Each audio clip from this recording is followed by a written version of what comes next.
Hi guys, welcome to section 3.4, fuel choices. We're here today. We talk about the different types of fuels they are, how we categorize the fuels, and what the properties are of one category of fuel compared to another category of fuel. So first of all, let's look at our definitions. A fuel is any chemical that can release energy when it's reacted with another particular type of chemical. So fuel is something that releases energy, and commonly the reaction that is involved in this release of energy is when the fuel reacts with oxygen in a combustion reaction. Cool. So two major types of fuels, renewable and non-renewable. This refers to how the fuel is sourced. If it's sourced from a method that allows the fuel to be produced at a significant rate, right?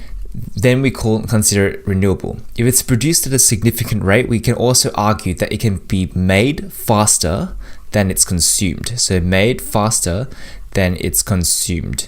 Whereas a non-renewable fuel is something that is not produced at a significant rate. So that means that we can consume it faster than we make it. Cool.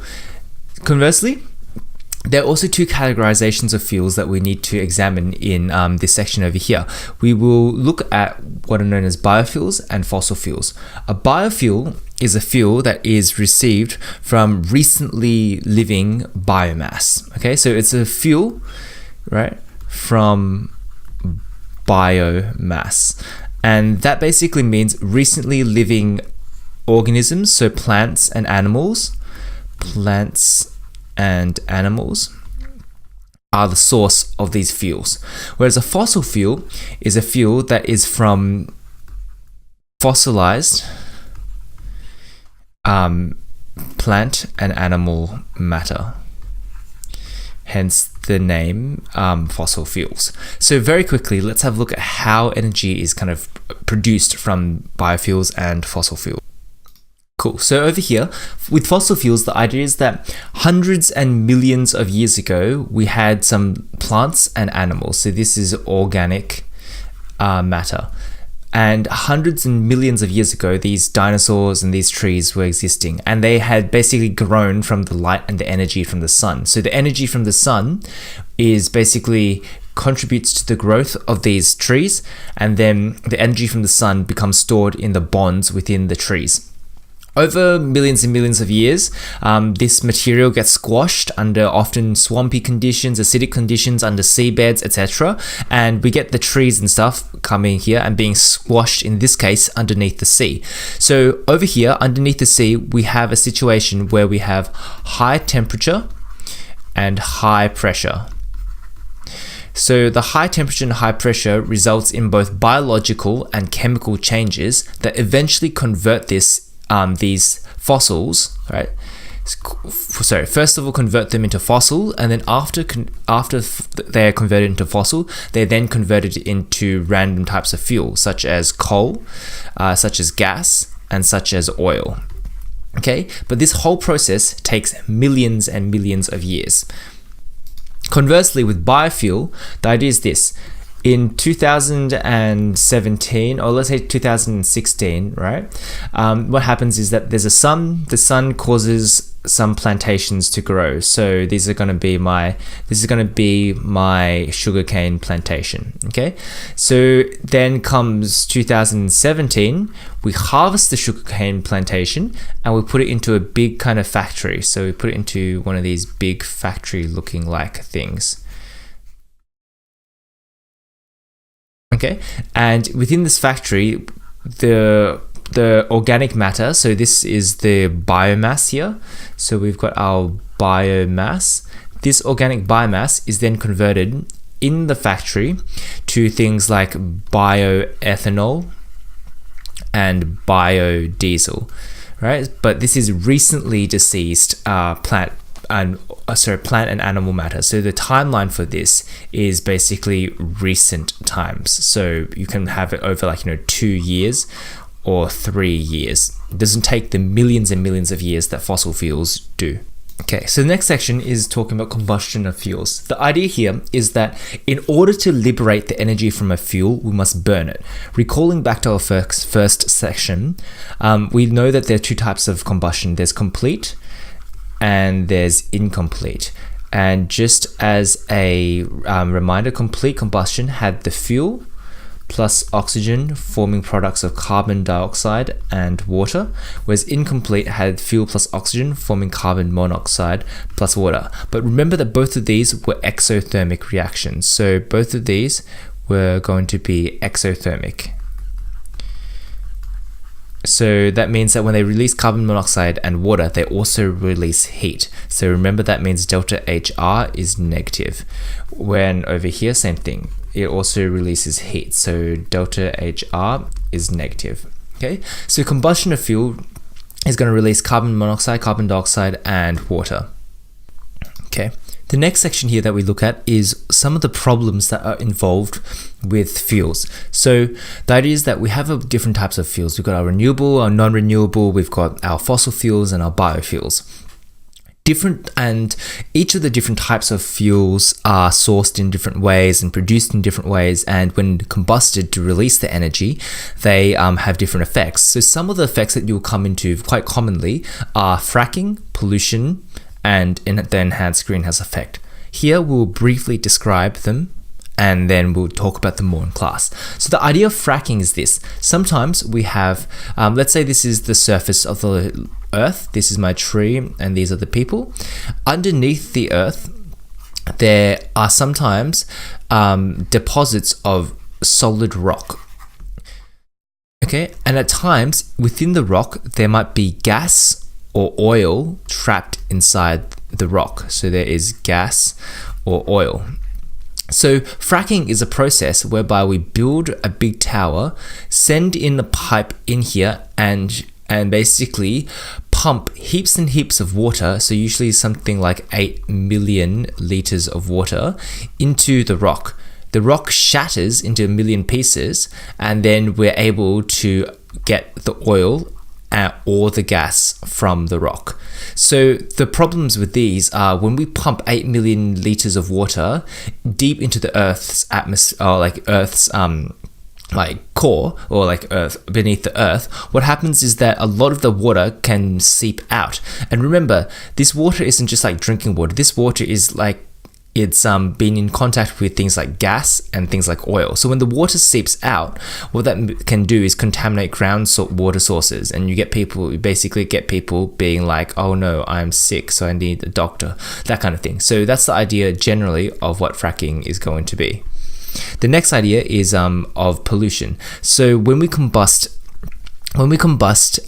fuels, what often happens is we have some like impurities in there. Usually these are things like sulfur products or like nitrogen products. So the idea is this: when we combust, when we use fuels, these sulfur and nitrogen products can lead to things known as photochemical smog or acid rain. Photochemical smog is this. If you've ever been to like China or seen like Beijing, let's say there's a whole bunch of buildings here. What you sometimes see is this brown haze that covers the city. Same thing happens in London, same thing happens in many other cities in the world.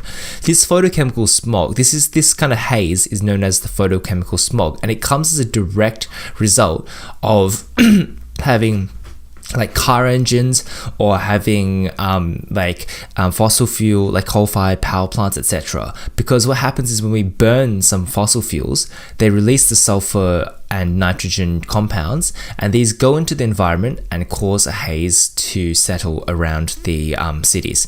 The next idea is acid rain. Similarly, when we have sulfur compounds and nitrogen compounds, they can go up into the atmosphere and be converted into things like sulfuric acid, H2SO4, or nitric acid, HNO3, like this, and this can lead to acid being present in the atmosphere. Then, of course, when it rains, the acid can then go down into things like forests, into things like fisheries, etc., and cause massive damage to forests and also like kill off entire breeds of fish. Lastly, the enhanced greenhouse effect. The idea is this: we have the Earth here, and this is Australia, And over in the corner, we've got the sun. So let's say this is the sun here. The sun shines light down to the earth, and most of that light energy or heat energy is basically reflected away.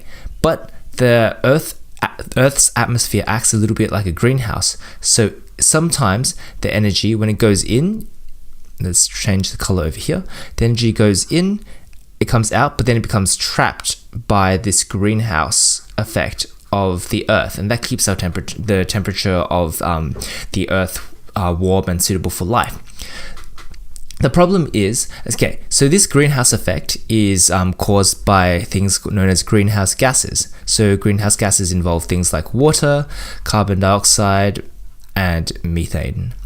So the idea is that when we produce a lot of energy from fuels, so let's say we have a gas-fired power plant here, or coal-fired power plant, and it's releasing like smoke into the air.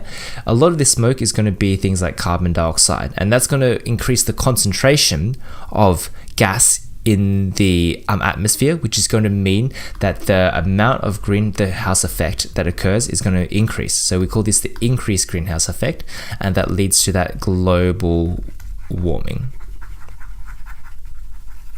Cool.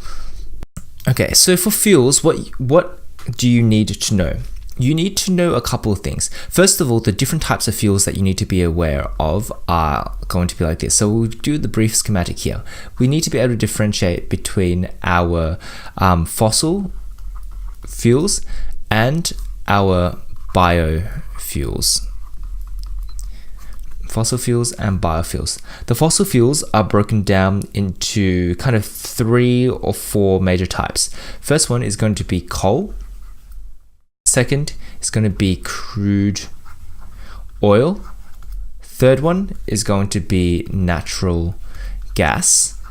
And and then over in biofuels, we're going to have bioethanol, biogas, and biodiesel. Okay, so that's a general idea.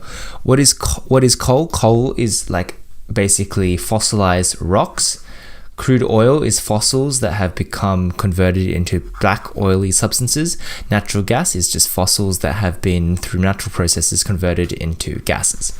Okay, there are different types of coal available. So we have things like black and brown coal, and black and brown coal just means that like if it's black coal, it has more carbon and less like water. Brown coal has more water. So brown coal is the younger coal, black coal is the older coal. Crude oil is a mixture of different hydrocarbons. So if I have a cup of crude oil here, it means that I might have some methane. I might have some C2H6 ethane. I might have C18H40. Something like that. Okay, a whole mixture of different hydrocarbons. Natural gas, there's a number of different types of natural gas. So we could have natural gas from natural gas deposits, right? So that just means that we have the Earth's surface here, there's a tree, and then just underneath the ground there's a little bubble of gas present, and that's a natural gas deposit. Gas can also come from a thing known as coal seam gas. And that basically means that sometimes, let's say this is the surface of the Earth, there's a bunch of like coal rock underneath the ground, and attached to this rock is some natural gas. So we can get that that's known as coal seam gas. Lastly, there's one known as shale gas, and that basically means that, let's say this is the same situation, deep down below the ground is a rock. So there's some rock here, and there's some gas trapped inside the rock there. So that would be known as shale gas. Cool. Same thing with kind of crude oil. Crude oil can come from crude oil deposits. So this is the surface of the Earth, and there's just like a well of crude oil here. Or you might have some crude oil that comes from the rock buried deep inside the Earth, and that would be shale oil. So we have like crude oil and shale oil. With biofuels, we have a thing known as bioethanol. This is the same kind of ethanol that you find in your wine and in your vodka, and that's produced from crops. So we get some crops here, right? And then they have a process of fermentation. So the crops are then fermented to form ethanol, and the ethanol is then combusted in, like, let's say an engine. This is my engine, lol. This is my engine, and that produces energy. Okay, and of course, to get the crops to grow, we need sunlight, and there's a process of photosynthesis. So photosynthesis, sunlight, causes crops to grow. Crops are then fermented in a process to produce ethanol. Ethanol is then combusted to release energy. So the other one is natural gas. Oftentimes, this is when we have a tank, and inside here we have something like compost, right? And basically the bacteria decompose the compost, and that causes gas to be formed, and then we just collect the gas and we burn the gas for fuel. Lastly, biodiesel, and this is the one I want to spend a little bit more time talking about. So before we talk about biodiesel, let's talk a little bit about esters. An ester group has the functional group C11O like that, and it's bonded to one group here, an alkyl group here, and another alkyl group there. So what does this mean? Before, when we had an alcohol, let's say I've got ethanol here, OH. Let's say I've got ethanol over here, right? So this is an alkanol, and if we remember back from before, what we can see is we can see that there is a hydroxy group over here, right? So this is my ethanol. If I reacted the ethanol or the hydroxy group with something else, say, let's say in this case, if I reacted it with a carboxy group, so if I had C double bond O, H, right? So this is my carboxy group. Let's make this just ethanoic acid, right? So you can see 2, so that means eth. So this becomes ethanoic acid, and it has a carboxy group here, okay? So the carboxy and the hydroxy, or sometimes they call it hydroxyl and carboxyl group, okay? So when these things react, what can happen is that we can get a reaction occurring where the water here is liberated, so we get rid of the H2O. So let's go ahead and get my little razor pet tool and remove that from the situation, right? And what happens is that we form a bond, right? Oh no, whoops. We form a bond between the oxygen and the carbon. So this is COO, like that. And this here is going to be, this thing over here is my ester bond, right? So the idea is that ester bonds form between a carboxy group and a hydroxy group, an alcohol and, an acid and an alcohol. So what the deal is that we can get a situation where we have fats or oils stored in plants or animals. Okay, so fats and oils are stored in plants and animals in the form known as a triglyceride. Okay, and what is a triglyceride? A triglyceride is a triple ester. So there's an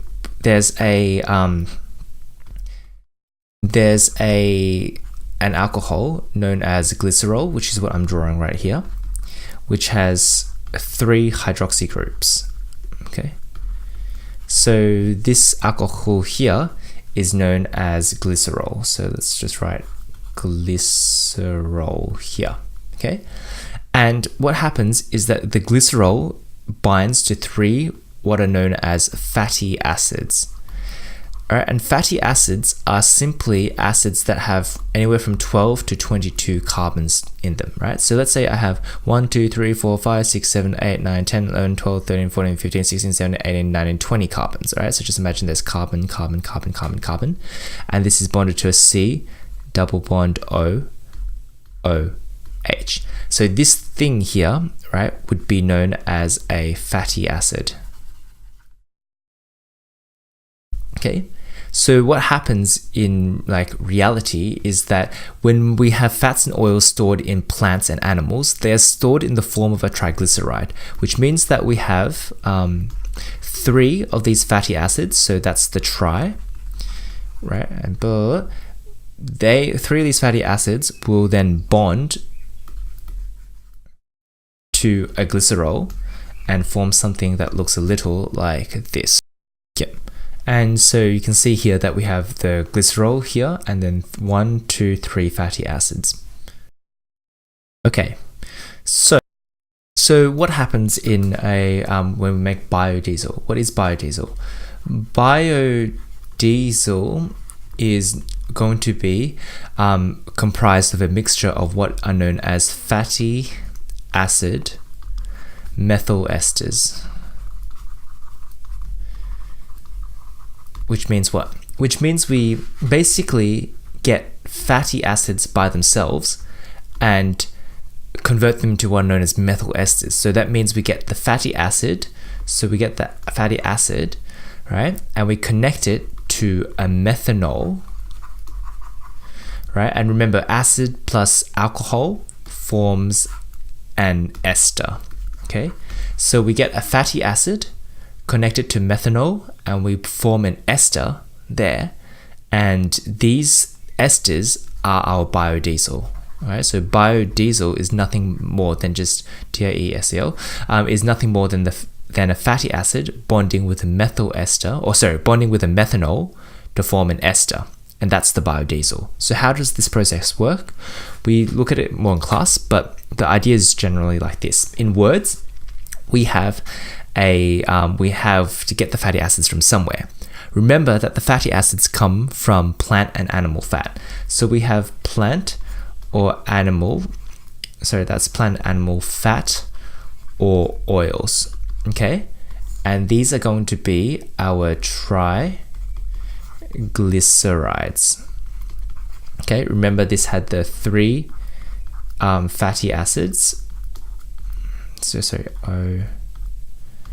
OC-O, OC-O. Alright, so we had our triglyceride here, which remember was comprised of the 3 fatty acids and one of these things called glycerol.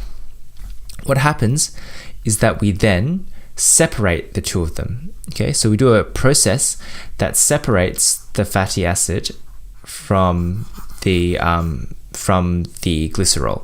So what we get left with is we get a fatty acid. So this is the carboxy group here, right? The carboxy group here, which means it's an acid, and then it's connected to a whole bunch of carbon atoms, right? So this is going to be my fatty acid here. Okay, so the step 1 is to separate that triglyceride. Step 2 is to get the fatty acid by itself.